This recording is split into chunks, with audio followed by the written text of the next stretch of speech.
Ever since the beginning of American animation history, animated films were shown in theaters to groups of people. Some of the earliest American animated films, such as Gertie the Dinosaur, were even played as part of an act, where a person interacted with the film as it played.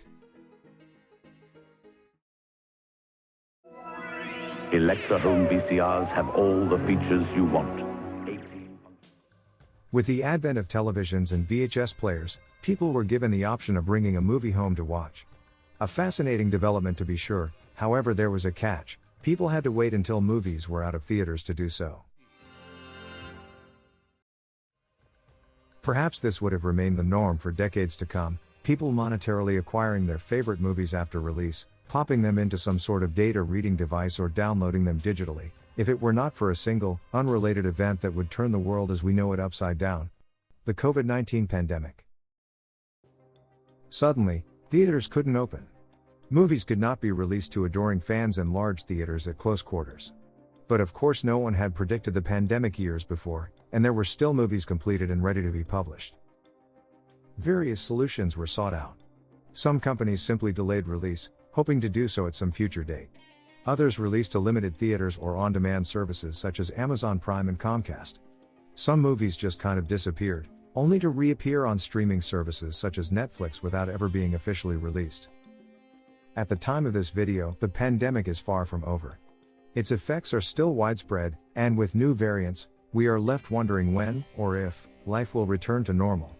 And when it comes to the pandemic's effect on the future of animated film, there's a lot to uncover. For the past several decades, animated films were dominated mostly by major film studios with very little independent or small studio work seeping through the cracks to general audiences. People who managed to break free from the major studios only found success in forming large studios of their own. But in recent times, even before the pandemic hit, small changes have been creeping into the world of animated media. 2007. Steve Jobs announces the original iPhone. J.K. Rowling releases the seventh and last book of the Harry Potter series. Rihanna releases her hit single, Umbrella. And Netflix begins offering subscribers the option to stream some of its movies and television shows directly to their homes, through the internet. In the beginning, Netflix only carried a limited selection of pre-existing shows and films. However, in 2013 they produced their first in-house series, House of Cards.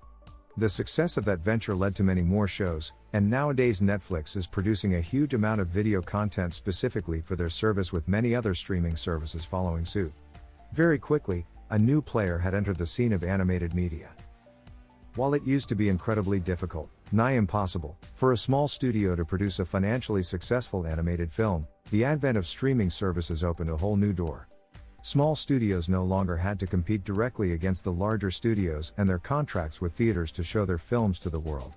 If they can get on Netflix's radar, which seems to be a very easy task, they can ensure the film will be watched by general audiences just as much, if not more, than a theatrical release, and get paid up front for the cost of production no matter how well it does.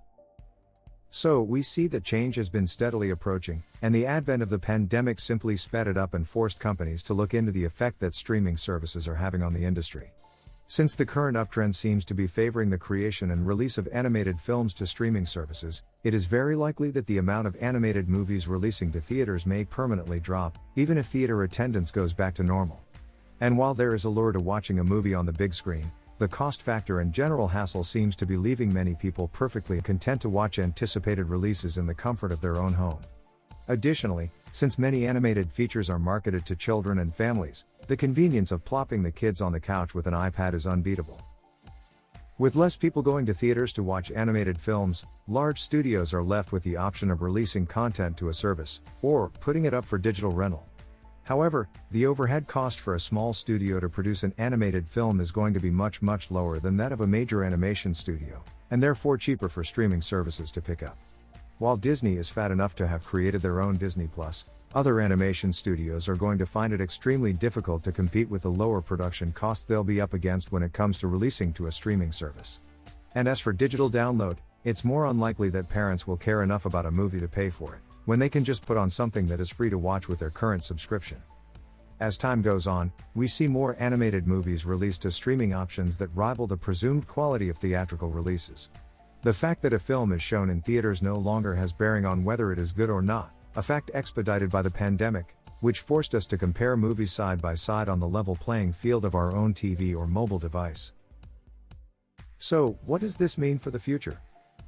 There is a predictable downfall for all current major animation studios like DreamWorks, Sony, Illumination or Warner Brothers unless they cut production costs and sell to streaming services, of course with the exception of Disney/Pixar, which is such a huge company that they hardly count in this example.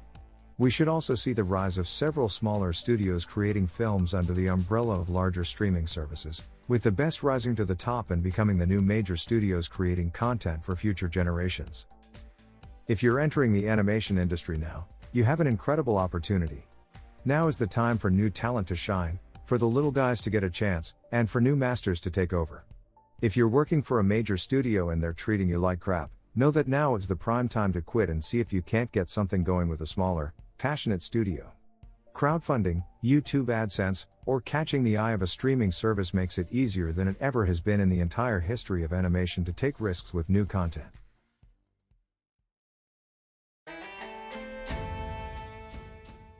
We're at the cusp of major change.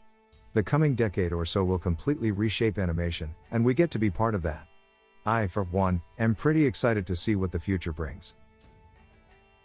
If you found this content interesting, feel free to leave a like or comment on the video.